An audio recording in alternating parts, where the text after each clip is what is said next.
Welcome to Game Time, where we explore the hidden gems of small-town America in which local arcades and gaming spots bring communities together. Hooligan's Arcade, located in Alabaster, Alabama, is a vibrant hub of nostalgia and excitement that offers a unique blend of timeless classics and modern thrills. The idea for Hooligans came when growing up, we lived in a town in Texas called Keller, Texas. There was a local arcade called Tornado Cherries that we used to go to every weekend. Back then, it was like $7.50 to play all day and have the free play like we have here. We would be there all the time. We would go every weekend, and it's actually still there to this day. The thing I love about arcades, I grew up with arcades. I grew up in arcades, going to arcades, meeting friends there, birthday parties, everything else. So that was always the draw to arcades for me. It was just childhood, loved it, and everything else. Community is key to the culture and success of Hooligans. Fostering an environment for any age is what makes Hooligans so special.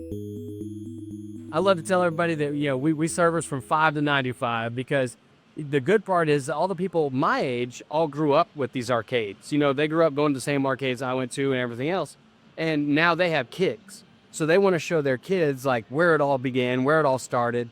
And I think honestly, parents are getting tired of like the kids just sitting in front of a TV and all that. I understand these are monitors and everything else, but it's social.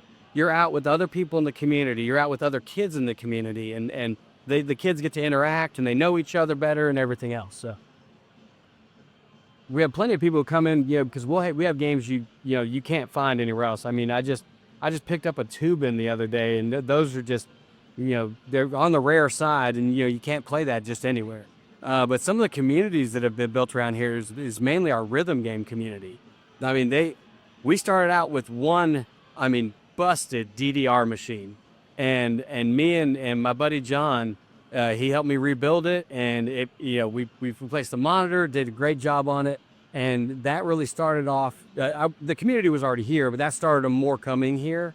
And then the very first, the next rhythm game we bought was U-Beat, and once we had that, more and more people, and the community as it's grown, so is our rhythm game collection because they show up, they have meetups here. They're in here almost every day. It's really the community and obviously the games. I think Hooligans has the best rhythm game arcade selection in the state. There's a couple others, but Hooligans is definitely at the top for me.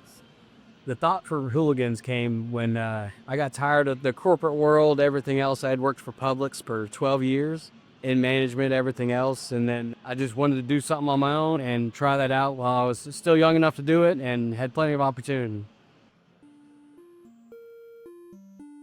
The vision was clear. Ryan wanted to start a business he was passionate about, a place where both families and more serious hobbyists could come together and experience the magic of arcades. But as you can imagine, the road to opening the arcade wasn't easy. We opened Hooligans in October 24th of 2015. The first year of Hooligans was stressful to say the least.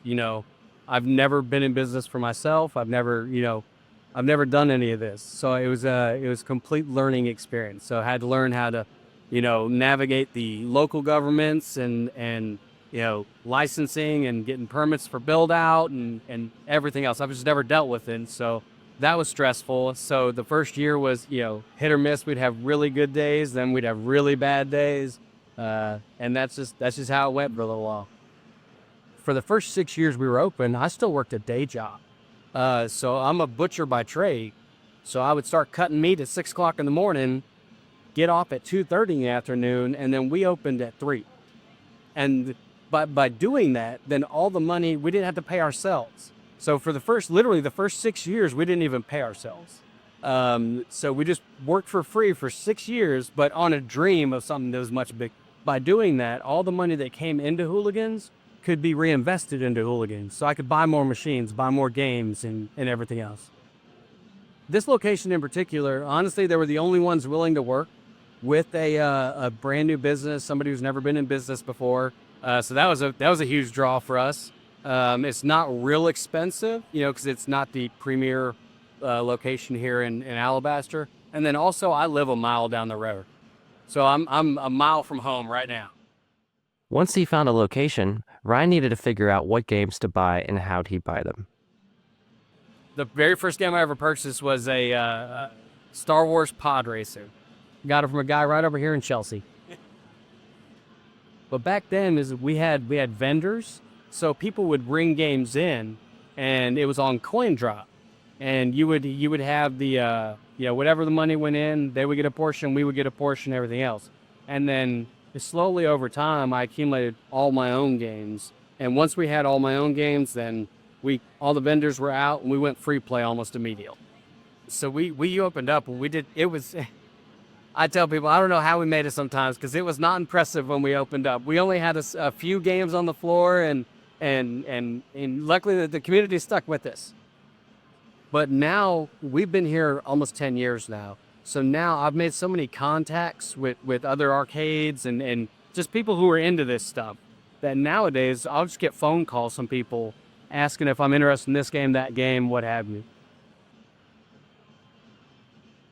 So we have, as far as total number of games I have, roughly there's 110 on the floor in here, and then I have roughly another 120, 130 in storage. Acquiring the games is only half the work. Machine care and maintenance is equally as important. To keep them running most of the time it's fairly easy. So a lot of parts are still made, like buttons and joysticks and stuff like that. When like a board breaks, some of these chips they don't make anymore. So some games, like they don't manufacture these parts anymore. So you have to wait for somebody to be like breaking a game down, and they're selling the parts on eBay, and you have to go hunting for them and all that. So it's a lot of fun. It's almost like a scavenger hunt sometimes, but luckily, we're able to keep most everything running 100%. I think people, they have this idea if you go into small business, instantly you're successful and you're making money and all that. It is not like that at all. You got to be strong. You got to be, know that you're walking into, you're married to it. All right. So you've got to be here for it to make money. You've got to be here for it to operate. You have to be here for everything. The future for Hooligans, I have big plans.